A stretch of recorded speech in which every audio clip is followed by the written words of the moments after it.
Hello, जय हिंद दोस्तों। आज मैं इस वीडियो में आपको उत्तराखंड से रिलेटिव जो हाई कोर्ट की वैकेंसी है उससे रिलेटिव कुछ जानकारी देने जा रहा हूँ। जिसमें आज उत्तराखंड का जो एग्ज़ाम परीक्षा करा रही है एनटीए कंपनी, उसने आपको एक नोटिस दिया है। यानी कि विज्ञापन में पहले दे रखा था इन्होंने कि आपको हिंदी कंपलसरी है, हिंदी की टाइपिंग कंपलसरी देनी है एंड इंग्लिश की जो है करते हैं आप तो वरीयता दी जाएगी। लेकिन ऐसा नहीं है। ऐसा जो है इन्होंने दोबारा नोटिस जारी किया है, जो कि बहुत बच्चे इससे हताश भी होंगे और जिनसे दोनों टाइपिंग आती होंगी वो खुश भी होंगे, क्योंकि इसमें बच्चे तो मिलने की संभावना है ही नहीं। या तो आपकी वैकेंसी दोबारा आएगी और लगभग 45% जिसके नंबर हैं और उनका नंबर नहीं आया है, तो 140 में से 45% लगभग 63 नंबर बैठते हैं, उनको बुलाया जाएगा। अब रही बात इसमें टाइपिंग की, तो टाइपिंग आपको हिंदी के लिए आपको 250 यानी कि 250 वर्ड दिए जाएंगे, जो आपका 10 मिनट का टाइम दिया गया होगा, जिसमें आपको यानी आप कुर्तीदेव पे टाइप करते हैं तो आप कुर्तीदेव की टाइप करिए, मंगल फ़ॉन्ट इनस्क्रिप्ट पे करते हैं तो आप उस पर इनस्क्रिप्ट पे करिए। 2 ही फ़ॉन्ट आपको दिए जाएंगे। इसमें से आप टाइपिंग फ़ॉन्ट के लिए तो परेशान होने की कोई आवश्यकता नहीं है। हिंदी की तो आप लगभग कर ही चुके होंगे 25 शब्द प्रति मिनट की स्पीड। रही बात इंग्लिश की, तो इंग्लिश के 300 शब्द दिए जाएंगे, जिसमें आपका 10 मिनट का समय होगा। आपको 10 मिनट में वो 300 वर्ड टाइप करने हैं। उसके बाद यानी कि आपको दोनों टाइपिंग कंपलसरी ही 25 की हिंदी की और 30 की इंग्लिश की टाइपिंग कंपलसरी पास करनी है।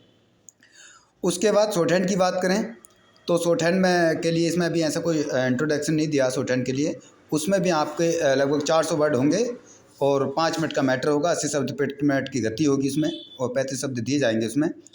अब कुछ आप लोग परेशान हो रहे हैं इसके लिए कि आपने का जो एडमिट कार्ड आया है, उस एडमिट कार्ड में जो पोस्ट दे रखी है कि आप किस पोस्ट के लिए क्वालिफाई हुए हैं, तो आपने जो पोस्ट प्रेफरेंस भरते समय यानी कि फॉर्म अप्लाई करते समय जो जिस पोस्ट को सबसे पहले वरीयता दी होगी, आपके एडमिट कार्ड पर उसी पोस्ट का नाम दिया गया है। यदि आपने जूनियर असिस्टेंट को पहले वरीयता दी है तो आपका जूनियर असिस्टेंट का पहले आया है, और आपने स्टेनोग्राफर को या पीए पर्सनल असिस्टेंट को पहले वरीयता दी है तो वो आपके एडमिट कार्ड पे दिया गया है। ऐसा नहीं है कि आप जूनियर असिस्टेंट के का वो दिया गया है, जूनियर असिस्टेंट का दिया गया है पोस्ट के लिए क्या उसके, तो ऐसा नहीं है कि आप स्टेनोग्राफर के लिए क्वालिफाई नहीं है। आप स्टेनो के लिए भी क्वालिफाई हैं। आपको शॉर्ट हैंड आती है तो आप करिए उस चीज़ के लिए भी। या तो आपको इसी दिन यानी कि 30 तारीख को ही आपसे शॉर्ट हैंड की परीक्षा भी ली जाएगी, या फिर आपके द्वारा जैसे जूनियर असिस्टेंट में बच्चे नहीं मिलते हैं तब उसके बाद ली जाए, लेकिन परीक्षा आपसे ली जाएगी। ये तो आपको पहले सोचना चाहिए था कि यदि आप शॉर्ट हैंड कर रहे हैं और शॉर्ट हैंड आपकी अच्छी है तो आपको पहले प्रेफरेंस में पहले वरीयता शॉर्ट हैंड को यानी कि स्टेनोग्राफर को देनी चाहिए थी। जो आपको आप परेशान होने की आवश्यकता नहीं है इसमें। और आप शॉर्ट हैंड नहीं जानते थे तो आपको वरीयता ही क्लर्क को देनी थी। अब ये गलती सबसे बड़ी गलती आप लोगों की ही है कि आप लोगों ने पहले वरीयता क्लर्क को दी।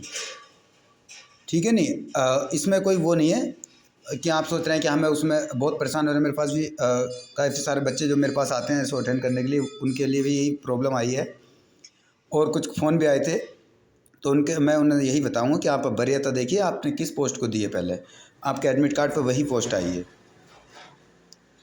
ठीक है, आज के लिए इतनी काफ़ी है। बाकी डिटेल में अगली वीडियो में बताऊंगा, जो भी है चेक करके। और आपके लिए आपको जब टाइपिंग देने जाएंगे तो आपको विशेष रूप से आप जो है अच्छे से कीबोर्ड को आप अपना चेक करेंगे, यानी कि 2 मिनट का ट्रायल टेस्ट आपको दिया जाएगा। उस ट्रायल टेस्ट में आपको कीबोर्ड चेक करना है। रही बात आपके मिस्टेकों की कि आपके मिस्टेक कैसे कटेंगे, तो 1 मिस्टेक पर आपके 0.240 यानी 0.240 मार्क्स आपके कटेंगे 1 एरर पे टाइपिंग में।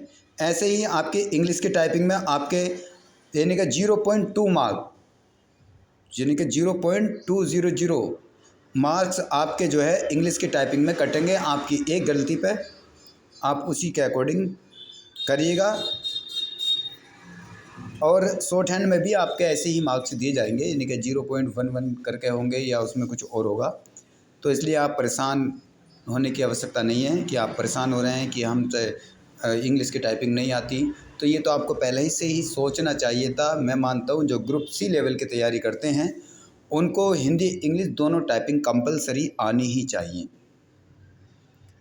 नहीं आएंगी तो आपको जब मौके पे आपसे परीक्षा ली जाएगी तो आप परेशान ही होंगे, माइंड भी आपका विचलित होगा कि हमसे टाइपिंग नहीं हो रही, परेशान होंगे। तो उससे चीज़ से बचने के लिए ऐसे ही आपकी उत्तराखंड एपीएस में वैकेंसी आएंगी, उसके लिए भी आपको पहले ही ये वार्निंग दी जा रही है कि आप हिंदी इंग्लिश टाइपिंग दोनों कंपलसरी ही करके चले, ताकि आपको उस टाइम एन मौके पर आके आपको पछताना ना पड़े।